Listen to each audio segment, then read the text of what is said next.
All right, welcome back, my fellow agents. It is I, X7, your master of musical mayhem. And today is Friday, which is Musical Mayhem Madness.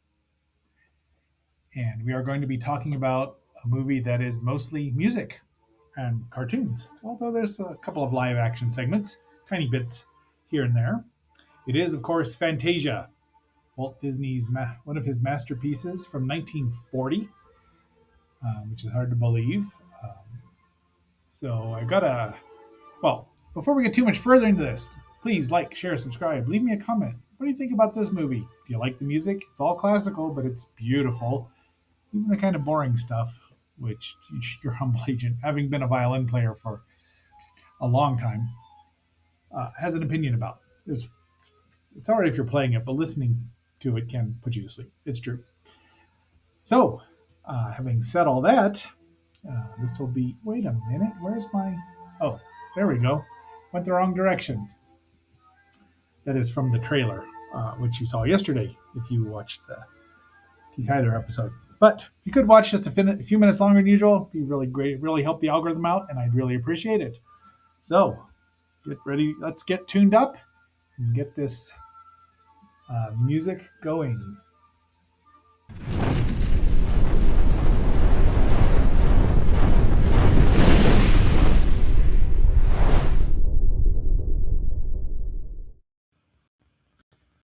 All right, so we're going to do this a little differently again. I'm going to try this with some me being here and just talking about it. This will be fun, I think. But so Fantasia, right away. Get an introduction to a live orchestra, or at least as live as a movie orchestra can be. There's the harps and the violins, the strings playing, showing up, and then we have our narrator here, which is who is Harold Reams, the master of ceremonies. Deems Taylor. I don't know why I got Harold Reams. Deems Taylor, the master of ceremonies, and it's in half light, half shadow. But he talks about what you're going to see. He's the one that introduces all the suites from the various composers, and I have put them on the screen so that I don't forget for the most part.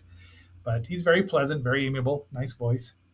But he is the master of ceremonies, and then he introduces, of course, Leopold! Leopold! Leopold! Leopold! Leopold! Leopold! Leopold! Leopold!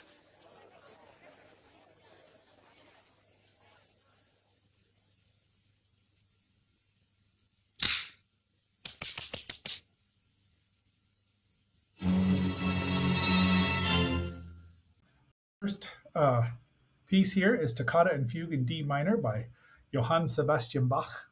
Oh, I left the period in there.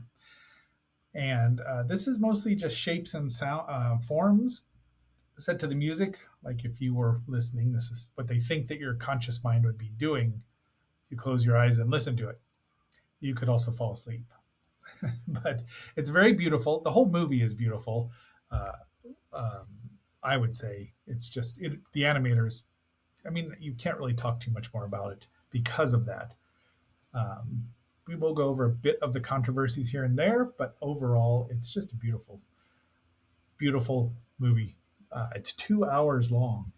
It was released originally way back when in November 13th, 1940, 126 minutes, over 2 hours.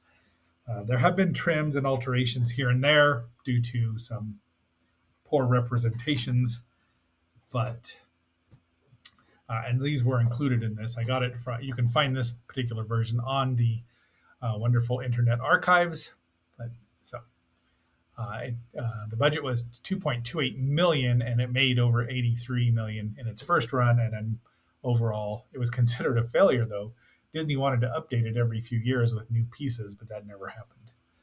So we go into the Nutcracker Suite by Pyotr Ilyich Tchaikovsky, and there's just selections of it. It's not the full ones.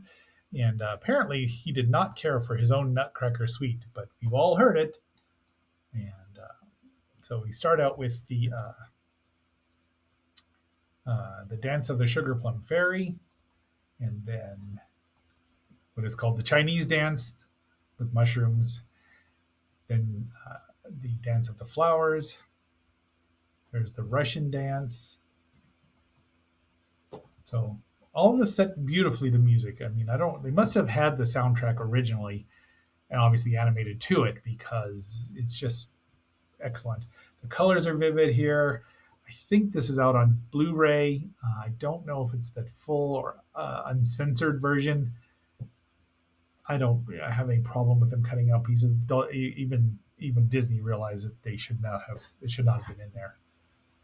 That's the Russian dance, um, dance of the flutes, and finally the waltz of the flowers. And now we get to the shoehorning of Mickey in here, The Sorcerer's Apprentice by Paul Dukas, and that is based on Goethe's 1797 poem Der Zibelherrling. I'm not German, so I did probably mess that up. So we all know this. Mickey Mouse is the sorcerer's apprentice. The sorcerer goes to sleep, who is now named Yen Sid, which is Disney backwards. The Atari should have a. They could have got him for that one. He goes to sleep. Mickey doesn't want to do. He wants to use magic to help him with his chores. So he brings the broom to life and does it and makes it mop. Then he falls asleep and it goes out of control. He has a dream about stars and moons and clovers, hearts, leaves, and clovers, and all this. And he does not. He loses control of the mops and the water. And we have the parting of the water from El Cid, or Yen Cid. Pardon me, El Cid is a Spanish hero, and he kind of forgives Mickey, and then he gives him a boot with the broomstick right at the end there. It's hard to see; it's a little dark, but very cute ending. Mickey goes running up to Leopold, and says, "Oh, excellent, great job!" And he's like, "Good seeing you, Mickey." I've never got the appeal of this particular Mickey. This movie will be in the public domain in 5 years, I believe, is what where it said. Somewhere it says that. I thought I read that. We've seen a lot of these bits and pieces out of it in various things. I was trying to see if that it was where it said that, but legacy. Fantasia will enter American public domain on January 1st, 2036. So in actually 10 years, which is astounding. And Disney's fought long and hard to keep their stuff out of the public domain so they can keep making money off of it, but they just can't do it forever. So while we're doing this, there's some bassoons. That's for Lilith. She'll know why, but I thought we'd give it a shout out because they really never, I mean, the woodwinds don't get a lot of love. They just don't. And then we go into the Rites of Spring, which obviously is going to be my particular favorite, as we'll see momentarily here. And you'll know why. But it starts with the beginning of the universe and then beginning of the earth. And it's full of volcanoes and lava, red hot lava. And then we go into an unknown, and we just don't know what period this happens to be in because it's just, why do I keep doing that? Let's go forward. Anyway, you can see some, what I assumed were at first sauropods in the background, but turns out, well, there's a mosasaurus of some kind with spikes on its back. So I don't know exactly what the animators were watching here. I mean, the world may never know. But then we have these are plesiosaurs, probably elasmosaurus, because look at those necks, just beautiful and swaying. And then we show some on the land, which was a common notion at the time. And then we get the pteranodons. So one would think this was the Cretaceous, late Cretaceous, probably. And tell me that Turu, my beloved Turu, is not, his color pattern is not based on these pteranodons. He grabs a squid, which were around then, vary in various forms, and gets chomped by yet another mosasaur. You can tell me why I don't like mosasaurs. There we see an Archaeopteryx, which is not a Jurassic animal, being chased by something there, which looks like a cat. Could be a thecodont of some kind. And now we have sauropods grazing in the water. Once again, common for 1940. It's but this they look more like brontosaurs, which were not Cretaceous animals. Struthiomiimids or ornithomimids, probably. Um, they're so close to getting them right, except for their tails are dragging.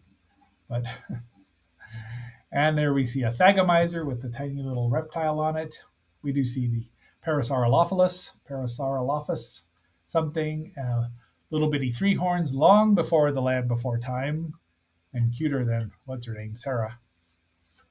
And then some unnamed hadrosaurs, which were called trachodons at the time, which is now a nomia waste taxicon. Taxicon. Well, it's they don't use the word trachodon anymore.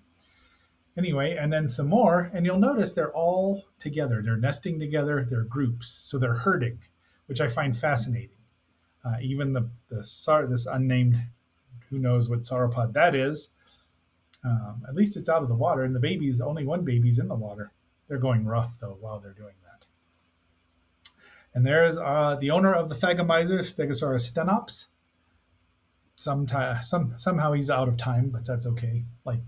He's definitely out of time because they've all been looking toward wherever they were. Let's say the east, when the T Rex shows up. Yes, he has three fingers. That was a belief at the time because even in 1940, they did not know how many fingers a T Rex had. Some said three, some said two. So some people might say this would be an Allosaurus, especially since there's a Stegosaurus here, but the preponderance of evidence, if you're going to think about it too much, like I obviously have, is that this is a Cretaceous animal. Most of the animals are Cretaceous, although one's really out of place as well, as we'll see shortly. So they all run. Everyone runs. The Triceratops included. Some big brave three-horn. But we get a nice battle between this bulky Stegosaurus and the Tyrannosaurus. The Thagomizer is used, but it doesn't. You don't see any blood or anything. These guys are just watching like it's a prize fight. Guess who's victorious? You rarely see the T-Rex victorious unless you're watching Jurassic 5 out of 6 Jurassic Park movies.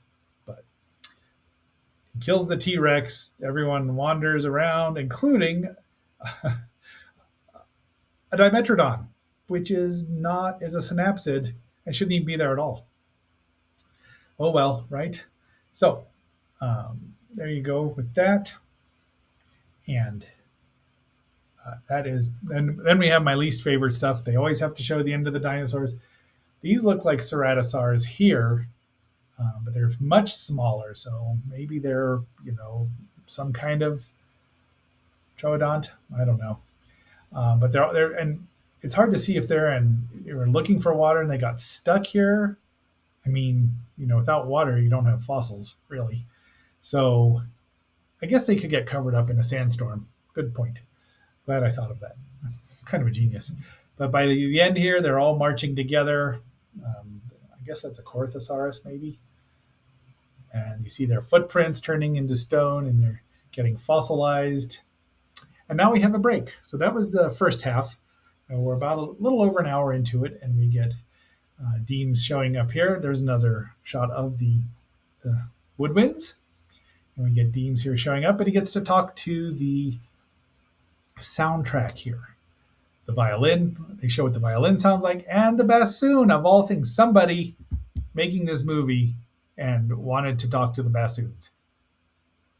Somebody did, because that is a highly unusual instrument to have shown twice and have it demonstrated the sound. It's a great sound, don't get me wrong, and they show it quite a bit. I just found it amusing. So then we began the last half, the Pastoral Symphony by Ludwig van Beethoven, or Beethoven if you prefer. Ludwig. So this is set with in Greece. You've got unicorns, pegasi, fawns are in here. The horses can swim and often do. You just don't see flying horses swim that often. Although I guess Pegasus in Clash of the Titans flies out of the water, so go figure. We've got female centaurs, and this is where some of the bits have been cut out. They were not cut out of, at least some of it was not cut out of this. So I don't know where those parts came from, but really, I mean, they're very stylized, and they're all getting ready for a party for the god Dionysus, who's drunk, and he's got this black donkey, and they're all laughing at him because he's fallen over. But while in the middle of the party, Zeus has a conniption fit or something and decides nobody should be having fun if he's not.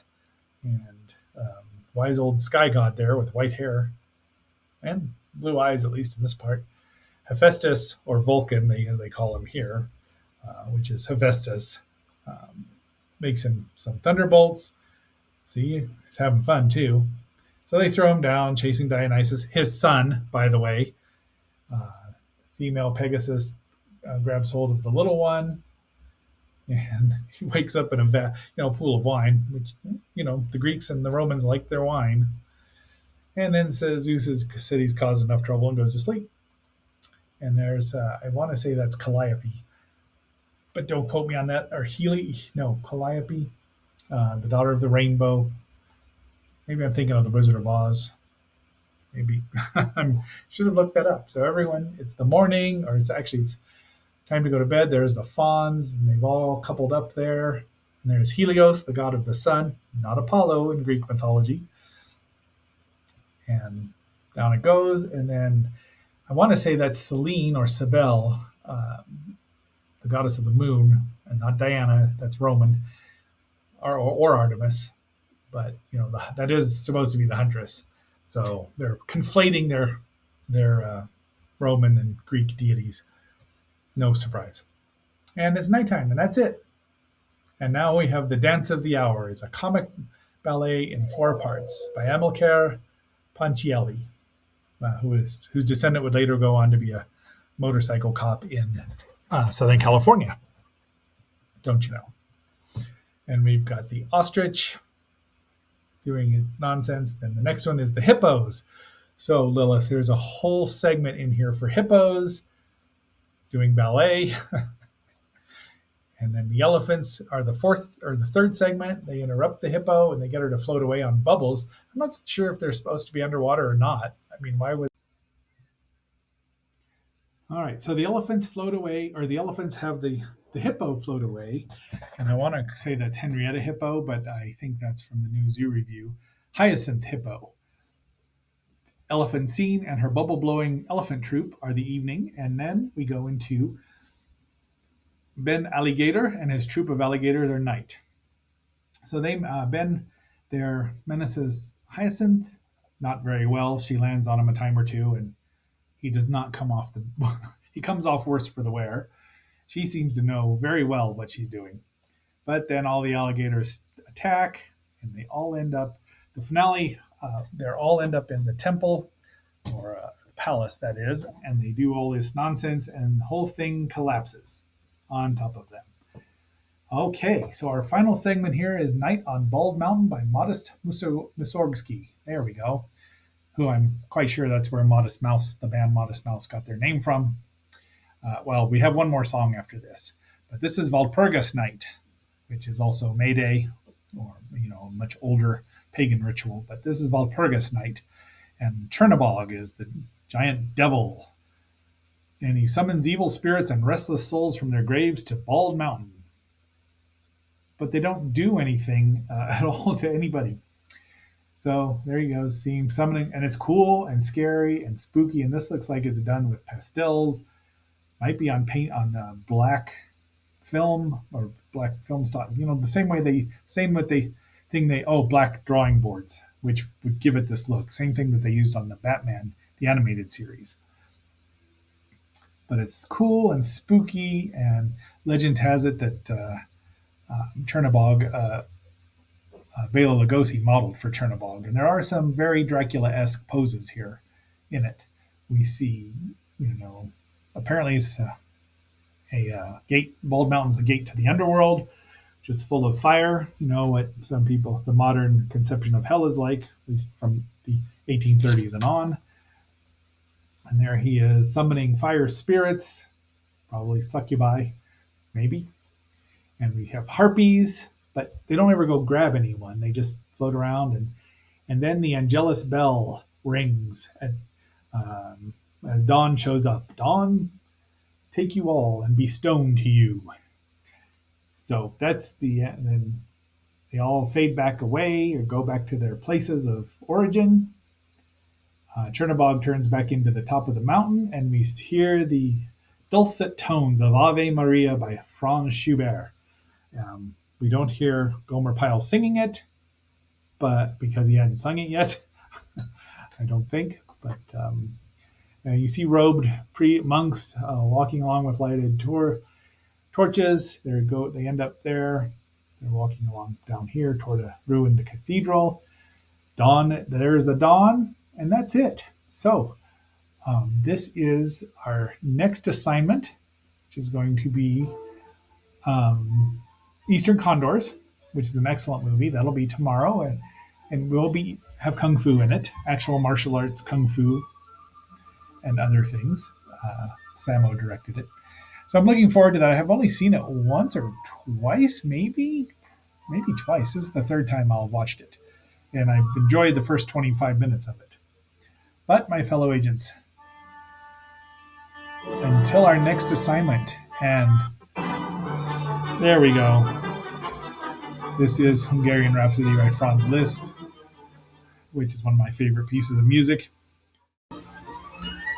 especially when Daffy Duck is singing along with it. So until our next assignment, I am X7 signing off and phasing out. Be seeing and hearing you